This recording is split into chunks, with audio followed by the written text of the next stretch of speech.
Hi, so this is just a quick reference video of kind of an overview of dismantling and rebuilding a 1.6 CVH. The reason why this is out of my car was I traveled 100 miles to a car show. Halfway down I was showing low oil pressure at idle and then normal oil pressure at 2000 RPM and higher. So I knew something was up. Luckily my car had a gauge for that. From the factory, EXPs have that, and it caught my eye because I keep close eye on it, just in case. And it came in handy. So I made it all the way down to the show. I wasn't smoking any out of the back tailpipe, and I wasn't leaving a puddle wherever I went. I left the show when it was finished. I came back home, 100 miles back home.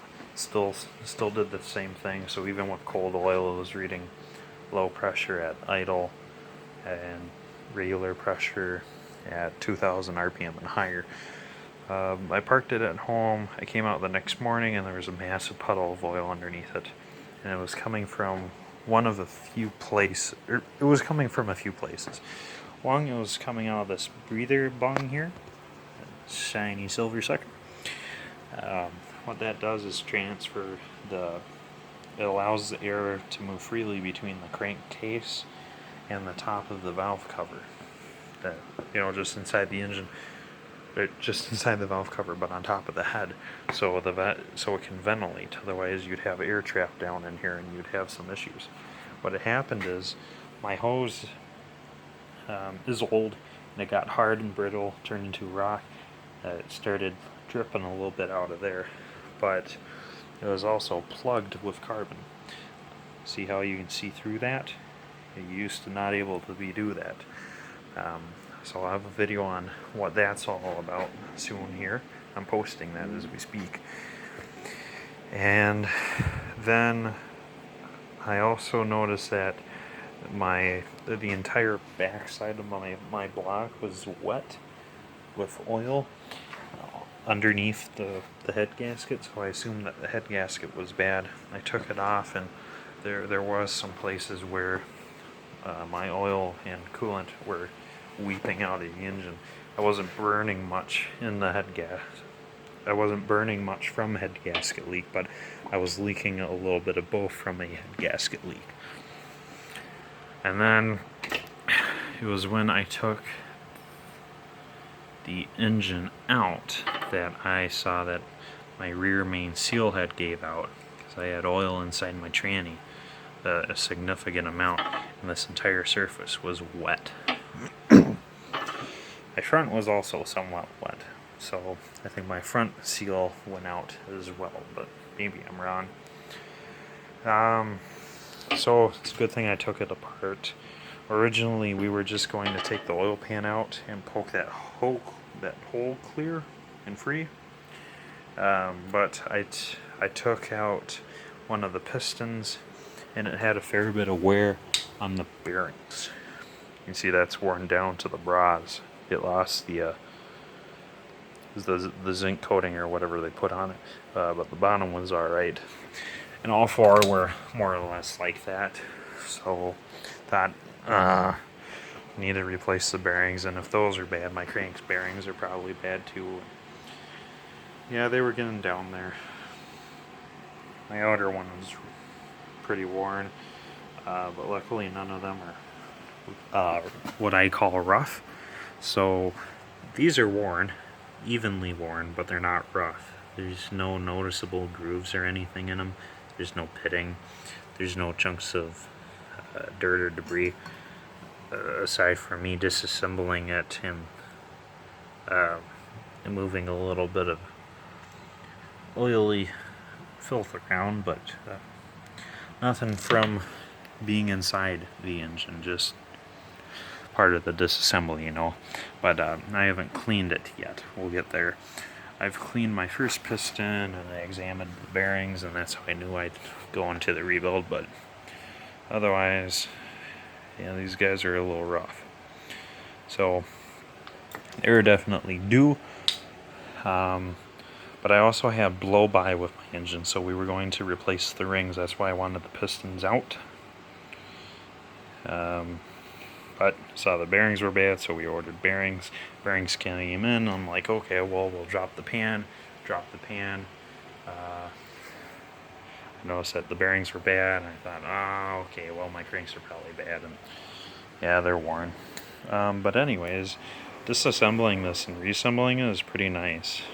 Everything's labeled the way it should be. On the connecting rods, they have the markings, they're numbered. So it's 1, 2, 3, 4 as you look at it from inside the engine. So with the piston sitting in the engine properly, if my camera focuses, it looks like this. You get an upside down 1 pointing towards the front of the car, and then 2 and 3 and 4. And they're only punched on one side, so you can't mix the cap around by accident unless you're a fool.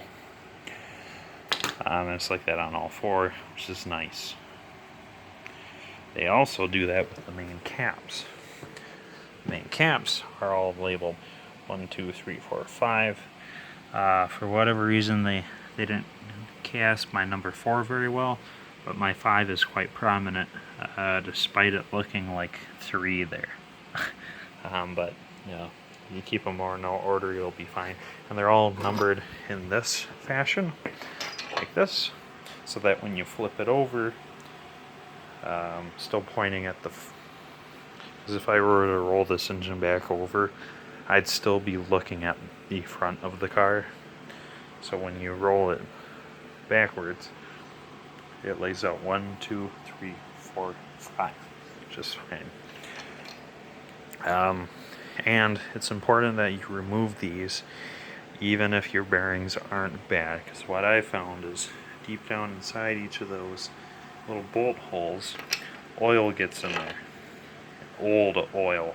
My block hasn't been torn apart since it was assembled in '81.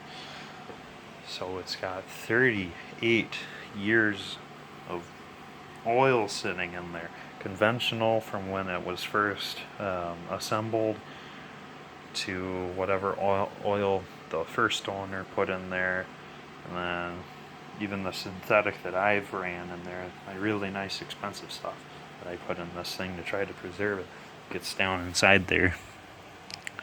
So 38 years of that. These pockets all fill up. When you grab your main bolt and pull it up, you'll hear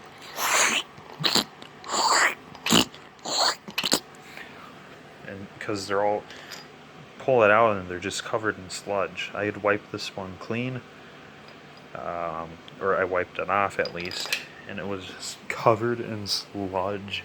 It was nasty.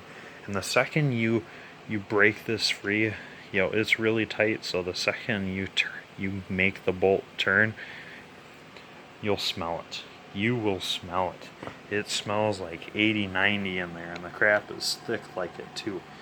Anyone who's ever changed oil on a gear set, like a rear differential or something, they know that is the smell of death. You crack that one bolt, and death has arisen. I've noticed that all the ones closer to the oil galley, I'm going to call it the galley, it's the oil supply line that has the filter on it, the oil pressure sensor, and it also has the oil pump feeding oil in there. That side seems to be worse than this side. The oil supply side always stinks more than the other side, but it's a good idea. If you have the pan off, just do it. Take these out and pull them out, clean them off, run them, torque them back on. Do that one at a time if you have to. If this thing's still in the engine bay, just do it one at a time. Or if you have it out, do them all. Do them all. Replace all the bearings. I have new bearings coming today. All 1, 2, 3, 4, 5, 6, 7, 8, 9, 10 of them were only, I think, $20-some. And then a full set of bearings for my connecting rods were only like $3. So, and then I paid more for to have them shipped out, and or to have them arrive in 2 days. So all in all, I got $40 in the bearings, and I got tons of gaskets, so I should be good to go. But yeah, it's really nice.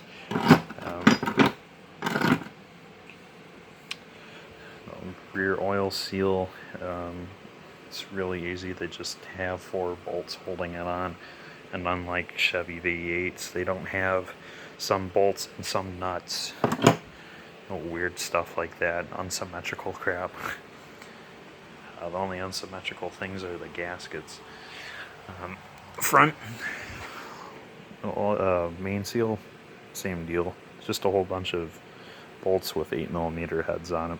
I already pulled the seal out of this one, so I'll have to press another one in.